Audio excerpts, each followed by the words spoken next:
You're listening to a CNA podcast. Now, a letter to myself with Joel Chua. Hi there, and thanks as always for joining us. 3 words define Syafiqa Noor's online persona, one of which is the term delulu, which she'll explain more about in just a little while. I never thought I'd say that word on air, but, well, here we are. Sya, as she's better known, is an exclusive content creator for the humor platform SGAG and has almost 350,000 followers on her TikTok. Her comedic videos regularly go viral with hundreds of thousands and in some cases millions of play counts. But behind the outrageous humor is a lot of heart, hard work, and a couple of hard knocks. Sya, who is in her 20s, shares with us the most valuable lessons she's learned through this rather unexpected journey. But first she tells us if she's always been funny. I don't think I've always been a funny person because when I was a kid, I was actually just a shy girl. Very hard to imagine. Yes, I was so shy that I wouldn't even talk to my teachers, wouldn't even talk properly to my friends. But the thing is, even though I was a super introverted at school, I was super funny at home. So when I was a kid, even though I was shy on the outside, when I'm home, I like to draw comics that are funny based on my family. Okay. How do you explain that? Why the 2 different sides of you coming out at 2 different places?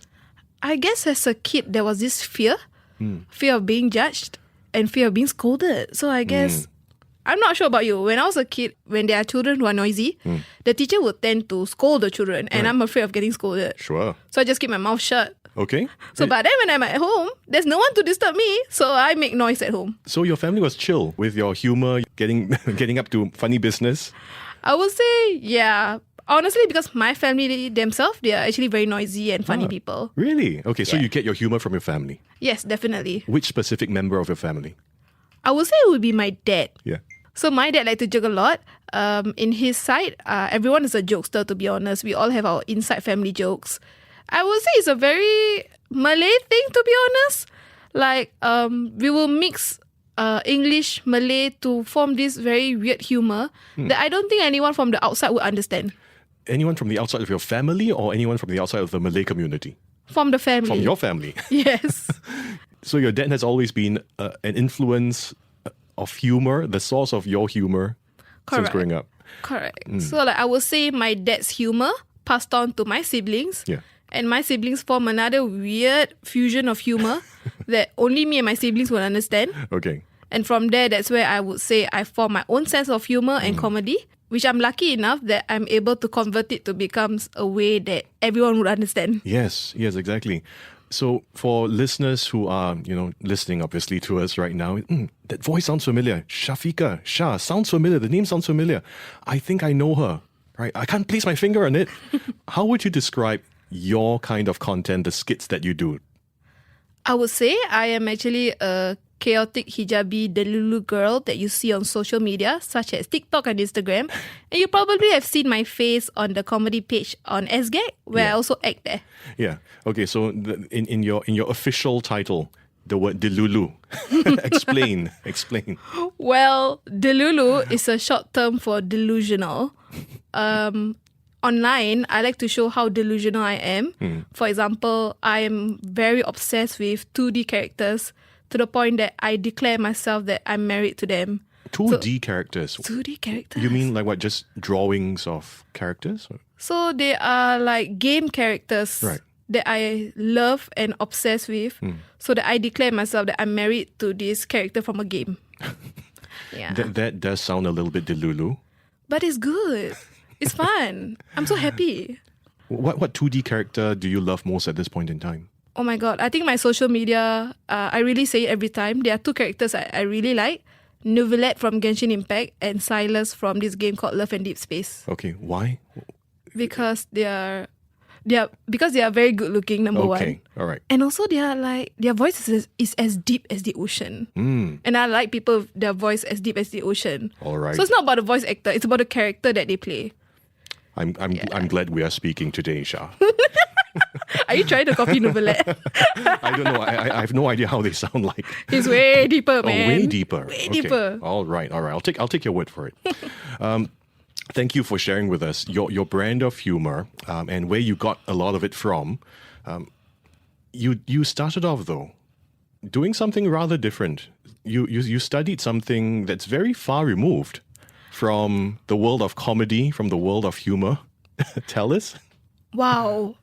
I actually studied food science and nutrition Yeah. back in my poly days. However, I realized that maybe food and science wasn't my passion because during class, I was drawing comics. So I realized I still love to draw comics and I like to draw comedy with it. So I posted it online. That's where I got recognized by SGAG. Oh, so that's how your career as a content creator kicked off. Correct. So when I was in Polytechnic, they actually DM'd me on Twitter and they offered me a job there. Because of your drawings. Correct. What was that drawing that got their attention? So basically, it's this illustration about the different types of 2.4 km runners. So I will actually draw all the different kinds. For example, the one who loves to run, the one who hates to run, Yep. the one who needs to run with a friend, and last but not least, the one who really cannot give a single thing. Thank you for saying thing. Yeah, you're welcome.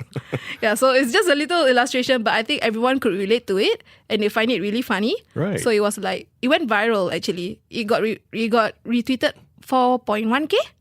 Okay. Yeah.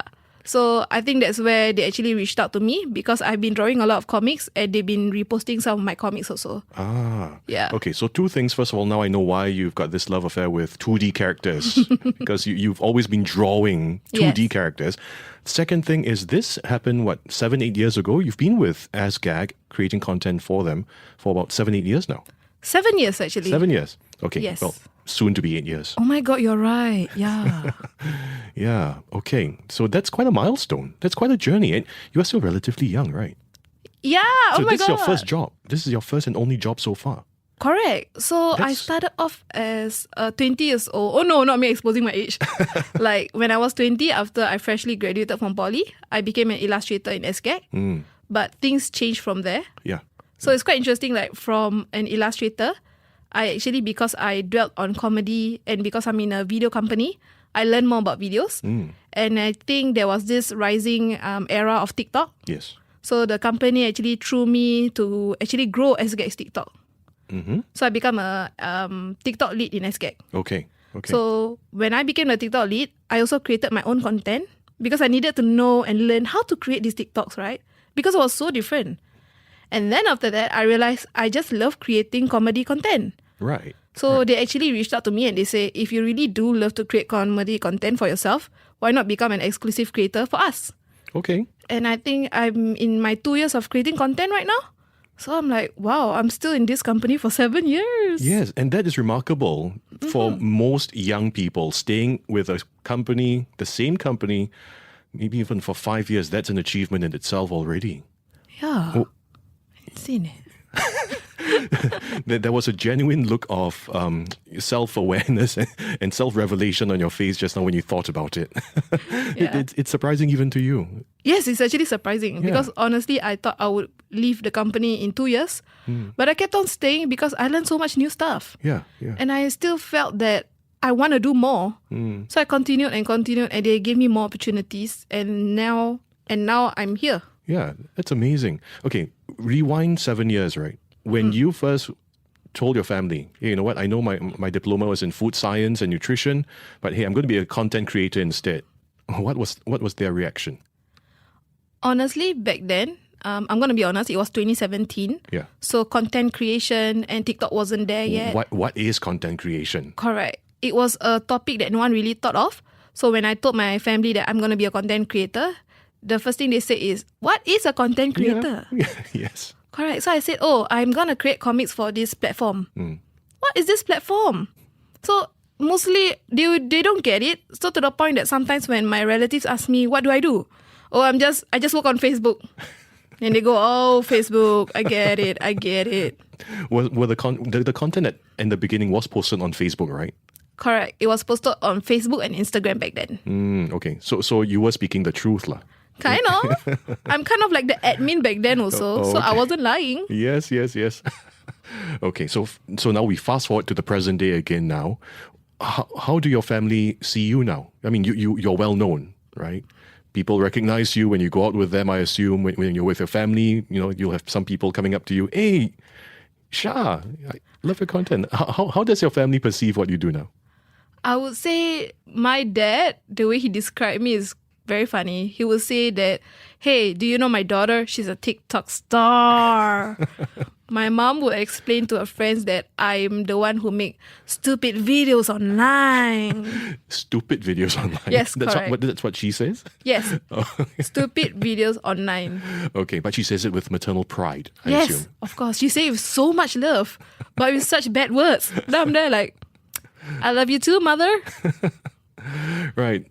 What is the most satisfying aspect of the work that you do?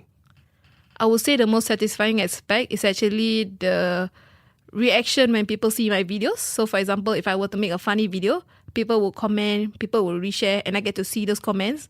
And I realize whatever I do actually is kind of a reflection of what they are. So, they actually see themselves in me. So, I guess in a way that they feel represented. Yep. Even if it's like a delulu video, or if I like to make content about my hijab, because sometimes I make a little bit of humor Yes. about my hijab here and there, Yes. which kind of normalizes hijab, because back then people don't really talk about it. Yes. So they felt represented. They were like, hey, that's me. Yes. So in a way- in your official title that you were sharing with us just now, the word Yeah. delulu, the word delulu was there, and we've addressed that. The other word that was there was hijabi girl, right? And Yes. that's a key part of identity. Correct.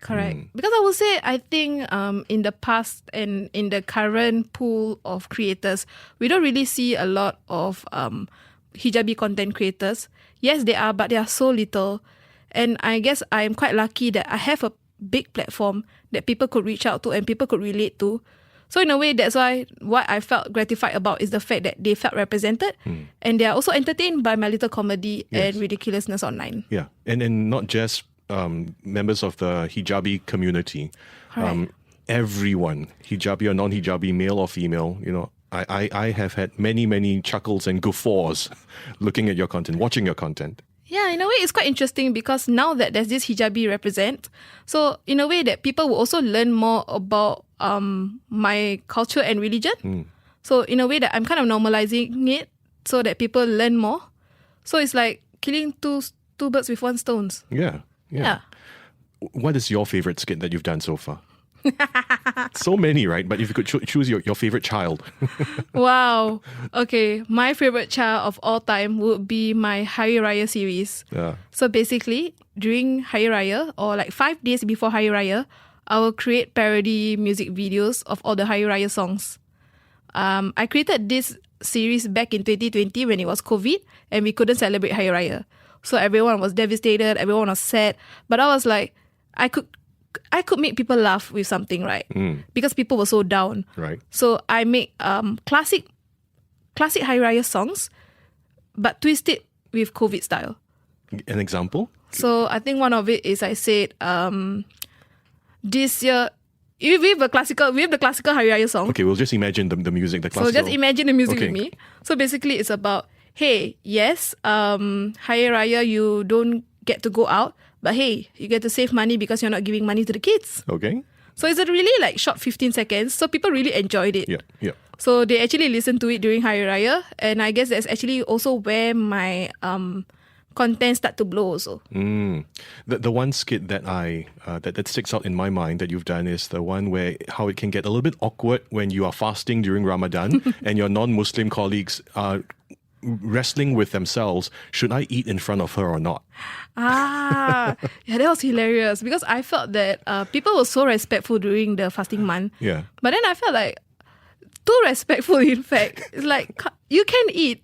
Because if they don't eat, I will feel bad. Yeah. So this was actually really based on my real experience. Yep. And I asked my non-Muslim friends, do you feel this way? They say, yes, I don't want to eat in front of you. I know I can, but I don't want to respect you. But I'm like, I want to respect you, so please eat in front of me. Yeah, and the skit had the both of you and your non-Muslim friend arguing with each other. You were insisting that she eat in front of you. And she was saying, no. Yes, so I guess I decided to add a little spin to it and make it more musically. Yeah. So people didn't realize that it was a normal skit as it transitioned to a sudden, like, opera-ish kind of song. So I guess that's where the humor also comes in. Yeah. And people really enjoyed it. So I'm like, oh, yay. A letter to my younger self, I will be like, hey girl, do not overthink and just go for it, because whatever you do, yes, people will judge, but in the end, you will get your own results. You will get your own gratification.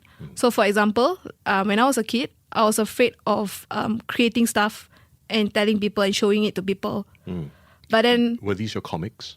Yeah. The drawings? Correct. Because it's so ridiculous.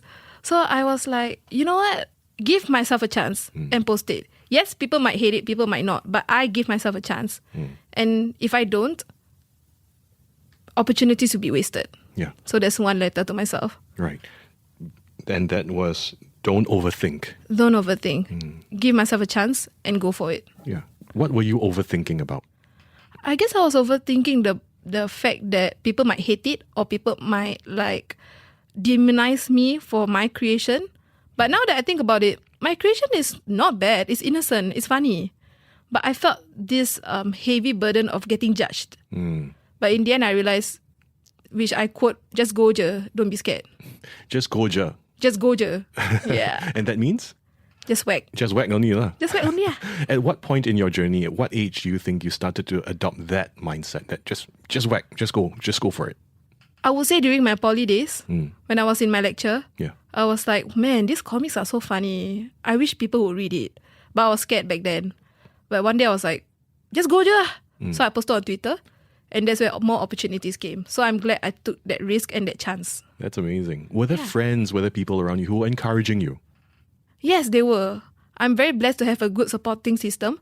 So what they do is like, your comic is so funny. Why not just post for fun and see how it goes? That sounds a little bit sarcastic the way you say it though. Oh no, that's how they really sound. Okay. Then I'm like, is it really funny? They're like, yeah, just try.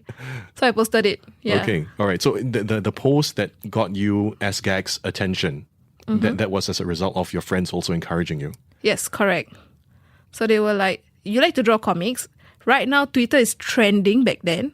And people were really into comics back then. Why not just give it a chance? Since you already have your comics already, just post it. And I'm like, okay. And bam, here I am today. That's amazing. All right. So message number 1, don't overthink. Just whack, just go. Yes. Okay. Just go je. Just go je. Okay, the je is important. Yeah. Okay, all right, excellent. What's the second message in that letter? And the second message to myself is probably... let me think. I had the answer already, just that suddenly it just disintegrated suddenly. Just go je. Just go je. Yes. Do not let people's judgment affect me for who I am. Okay. So, for example, when I was a kid, I was quite tomboyish. And I honestly like the color pink. Last time when I was a kid, I let people's judgment and people's remarks affect me.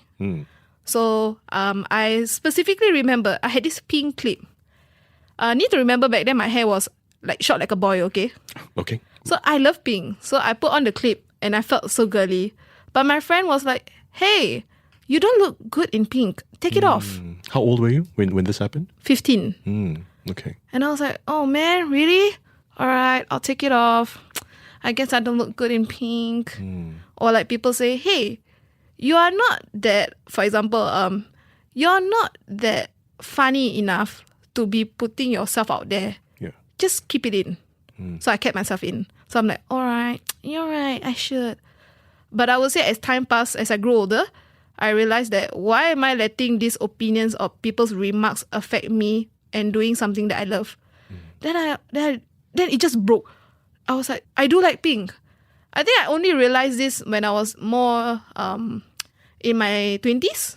Then I realized that I do let remarks affect me. Yeah. So I think, and also like for example, you watch anime, ew. You like 2D characters, ew. Now I think I do like 2D characters. I do love anime and I do love being delulu and being weird. So I let myself out. So I just created content based on what I like and love. And surprisingly, people could relate to it. So right now, I'm just being 100% myself and it felt so good. I was going to ask you that. How does it feel to allow yourself, to give yourself permission to be 100% yourself? Man, it's liberating, I tell you. It's because if, for example, you will stare at people wearing full pink. last time I would feel scared to wear full pink because of that. Nowadays, I don't care. I just wear pink hijab, pink sweater, white skirt, back pink. I go out. Yes, people probably judge and people probably would look, but I feel so good wearing pink. And I look good wearing pink. So I just went all out. Or like, for example, people would think it's extra to wear a bow on my hijab. So I have this habit where I like to wear like a ribbon bow at the back. It looks cute. Yep. But maybe some people would think that it's very too much cutesy. I should act like my age. But I'm like, why? If I like it, let me wear it. I'm not like hurting anyone, right? So I guess I'm at that 100% stage where I really don't care. I do whatever I want. And man, it feels so good. What was the turning point for you? I think honestly, oh my God, don't make me speak science, but I feel like when my prefrontal cortex is formed fully, that's why I realized, why am I caring about whatever society tells me to do or what society expect? So like, for example, people expect a hijabi to be calm, demure, mindful. Yep. But I'm like, I'm not demure. I'm not mindful. But I am cutesy and I will be cute. And so I that's am me. where... Yes. So I went all out after that. I felt like I know what I wanted to do. That's where actually I accepted that I wanted to be a content creator. I accepted that I am a delulu girl. I am a funny and a girl who likes anime too much. That I embrace it. And after 2 years, here I am, still striving. Yeah. You talked a lot about not letting other people's judgment affect you, right? When you read comments, I mean, I'm sure you get comments. Most of them, I'm sure, are very positive, very encouraging, very affirming. But every now and then, as with any content creator, you will get some not so good comments, right? Yeah. What do you do with that? Honestly, I would say bad comments are actually kind of like a feedback and also kind of like critics. So instead of being offended by these comments, I actually read and analyze it. I don't take it to heart. Because sometimes whatever they say do have a point. For example, they say, this girl is so noisy, or why is she jumping around so much? But then as I watch the video, I do be jumping a lot. Maybe I should tone down a bit, just because it won't make it won't make the viewers get a headache, for example. Or if they're just saying, man, you suck. I don't like you. I don't like your content. Boo. But there's no like feedback. What am I supposed to do with it? Right. I can cry over it, but I don't want to because it's such a useless remark. So I just toss it aside. So I think as creators, it's okay to read these hate comments, but don't get it too much to you. Yeah. Take it as a feedback rather than an attack. Yeah. And you're approaching it very cognitively and very constructively. Yes. Right? Which is another function of your prefrontal cortex at work. You are absolutely right. I love how you link everything up, man. Yeah, I mean, you give me the material. I'm just drawing lines, connecting dots. Yeah, that's amazing. Yeah. All right, so those two messages to your younger self. The first one is, don't overthink. Just do. Just do ja. Just go, Ju. Oh, sorry. Just go ja. Yeah. Just whack. Just do it. Yeah. And the second message, which is very much associated, very much linked to the first message, is don't let other people's judgment affect the way you perceive yourself. Yeah. And I really appreciate how just now you shared, you making the decision to just be yourself 100%. You used the word, it feels so liberating. It feels so good. Yeah. It must have taken you quite a long way to get to this point in time. I would say quite a long way. It's still a learning journey, to be honest. Yeah. Like maybe to me, there are some parts of me that I don't like to accept or I refuse to accept. But I'm still learning and I'm still like unwrapping whatever is going on in my brain. It's life, basically. Yeah. Yeah. Yeah. And you're still young. Thank you for calling me young. Of course. You haven't reached the other milestone yet, the other big 3-0, right? Not yet, right? Not yet. Okay. A bit more. a bit more. But I get a feeling you will always be young at heart, no matter how many candles there are on your cake. That is true. Yeah. Don't let the candle affect who you are. Yeah. Exactly. Shine bright like a diamond. Don't burn fast like a candle. Oh my God, that's an awesome quote right there. Remember to credit me if you are going to use that in the future. I will definitely. I like where I'm going, but I also want to push myself out there. So hopefully in the future, I hope there will be opportunities where I can appear on more shows and entertain them through different mediums, not only online, but could be traditional media as well. or like, for example, give me opportunities to also like give interviews to others in another country, because right now that's what I'm doing. But I really like it, so I want to do more. Okay. From Yeah. other countries, as in, what do you mean by that? So recently I've been getting opportunities to interview cast from different movies in another countries. Okay. So for example, last year I went to Korea to interview for a show called Moving. So it's really like great opportunities, and I realized I do like this lifestyle. I do like this industry, and I do like reaching out to as many people as possible. Yeah, and hopefully in the future also, I hope that I can also pass down my knowledge in content creation and in this industry. Because right now I've been giving workshops, and who knows, I get to give even more workshops to younger and budding creators. You've expanded your repertoire, the areas that you are involved in, and you talked about how one of those areas is to mentor younger content creators as well. When you talk about mentoring younger content creators, how do you do that? Because there's so much of it there's a technical aspect, right? But then so much of it is humor, so much of it is creativity. Can those things be taught? Honestly, I feel that it can be taught. It depends on how you actually pass down this knowledge. You cannot just throw technical terms and hope they will remember. Yeah. Of course, practice comes with it. So for example, comedy is not just about, haha, I have idea, that's funny. It's basically thinking about who are your target audience, what is the message you're trying to pass down, and what is the science behind the comedy.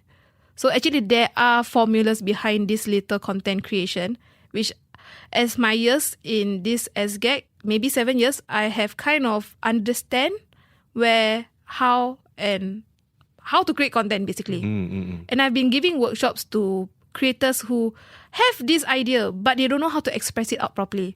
So I actually sit down with them, go through with them on how to ideate, how to actually come up with your concept, and how from this concept you can actually convert it to a video. And through this video, how can you actually properly edit it and formulate it in such a way that is impactful and immediately get to your audience? You talk about growth, you talk about mentorship, right? How have you grown as a content creator? If you were to compare the very first few pieces of content that you created at the start of your professional journey, and you compare it with the stuff that you're doing today, what would be the main difference? I would say the main difference between my content creation as a newbie and as a veteran, I would say, is the purpose of the content creation. So when I was a newbie, I created just for fun, but there wasn't any driven purpose nor objective. So I just created just to make people laugh. Okay. But right now when I create content, I have an objective and I have a goal. Basically, my goal is to make people remember me and make people also laugh at the same time. Okay. So like in the future, if they can remember me, who knows, there might be opportunities in the future. So like I will leave an impact on them. Right. So there's a lot more personal branding involved that you kind of weave into your content. Yes, and correct. it's more strategic as well. Yes, correct. Okay. But ultimately the goal is still to entertain, to make people laugh, right? Because I remember reading in your Instagram about the bio description, an inspiring content creator. No, that was your LinkedIn actually. Oh yeah. An inspiring content creator, right? Yeah, I want to inspire people. I want to make people laugh. That's why I put it in LinkedIn. Yeah. But on Instagram, I said, "Oh, I'm a chaotic delulu girl." Delulu hijabi girl. Yeah, so to the point that if I keep on creating content based on my three, like for example, these 3 pillars, I would say, people will remember me. They will be like, "Oh, she's the funny hijabi girl. Oh, she's that delulu girl online." What are the 3 pillars? Delulu, hijabi, chaotic. Delulu and chaotic, are they 2 different things? I would say yes. Chaotic is where I create comedy without a purpose. Okay. So it's just like whatever jokes I think is funny, I Yeah. post it. Or whatever unhinged thing I want to do, I do. Yeah. So basically, delulu is where someone decided to just accept the fact that they are weird and embrace all the weirdness in them, aka being delusional. So that they refuse to believe the reality and just accept what makes them happy. Right. Okay, we're not using the word delusional in the clinical sense of the word. No. It's just I would say In the common parlance. common In TikTok internet. speak. Yeah, TikTok speak. Yeah, TikTok lingo, yo. So accept the weirdness in you. Yes. Embrace the weirdness. Lean into it. Make it Yes. work for you. Yeah. Yeah. Whereas chaotic, there's no direction. It's just I do whatever I want. Okay. Yeah. So there's 2 differences there. Interesting. So that's the scientific part. You're being so defined and specific about it. Oh my God, the food science and nutrition in me came out. That's amazing. Okay, let's look a little bit more to the future, right? You wrote that letter to your younger self earlier and 2 very important messages to her. If you could write the other letter this time to your future self, what would be in this one? I would say to my future self, am I the rich hot auntie? Because I do want to be the rich hot auntie in the family. And I want to ask, are we able to do what we want? AKA to be more bigger and to actually nurture the younger generation. And I hope that if we are, I hope we can go even bigger than that. And please take care of your family. Thank you. Okay, wait, you sounded like you were ending off the speech, but not yet. I got one more question for you. How would it make you feel when you are able to achieve that level of recognition? What does that mean for you? So right now, I think that people recognize me by saying, hey, you're that TikTok girl. Hey, you're that hijabi girl. But hey, who is her name? I want to be known as, immediately when they look at me, they go, Shah. Just straight up, Shah. There's no need, I know her from that funny video. Yep. So my definition of success when it comes to being big is that a single glance of me, they know who I am and my name, rather than what I do. If that happens to me to the point that they can just know me as Shah, I'll be super happy, of course. I'll be super shocked as well. Because I would have never guessed someone like me from a weird background, like a kid who likes to draw, become a recognized person. Because as a kid, I felt like I'm small and I'm not really being seen. And right now, everyone sees me. So it's kind of overwhelming to think about it also, to be honest. And I hope I can get used to it lah. If that kid, right, who was just doodling funny comics, battling the negativity that sometimes came her way, if she could look at you today, where you are now, and what you have achieved, what would she be thinking? I know what she would be thinking. She'll be like, oh my God, do we really make comics for a living now? Wait, you don't make comics anymore? What do you do? Wait, you make videos? You put your face in social media out there? Wow, that's crazy. And we get to do whatever we want. We are flexing that we like anime and stuff. Yo, that's cool. I think my younger self would be so impressed. I'm like, that's why I said, I'm like, oh my God, I'm the rich hot auntie. Yay. On your way there. On my way there. What are you most grateful for at this point in time?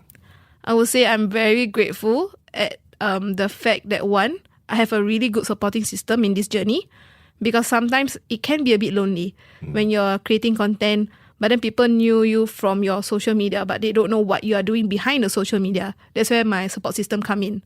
They were like, it's okay to make comedy content, but also at the same time, it's okay to feel sometimes sad here and there.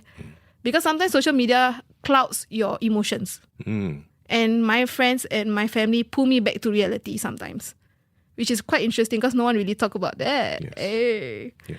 Yeah, and I would say also I appreciate the fact that I have really a lot of supporters online and people who enjoy my content, and they're honestly very nice and very kind. I'm surprised. Because when you think social media, sometimes you think like they are mean people. But I'm quite blessed the fact that the ones who watch my videos are actually very nice people. And they actually supported me. Ending off on a heartfelt note, Syafiqa Noor, exclusive content creator for the online humor platform SGAG, on how she's embraced her own unique brand of delulu humor and the amazing journey it's taken her on. She's known as Shah online, of course, and Shah is spelled S-Y-A. My thanks to Shah for sharing her story with us on a letter to myself. Thanks so much for listening to this episode. You can subscribe and follow A Letter to Myself on Spotify and Apple Podcasts. And leave us a review as well if you liked what you've heard. Till next week, I'm Joel Chua, signing off.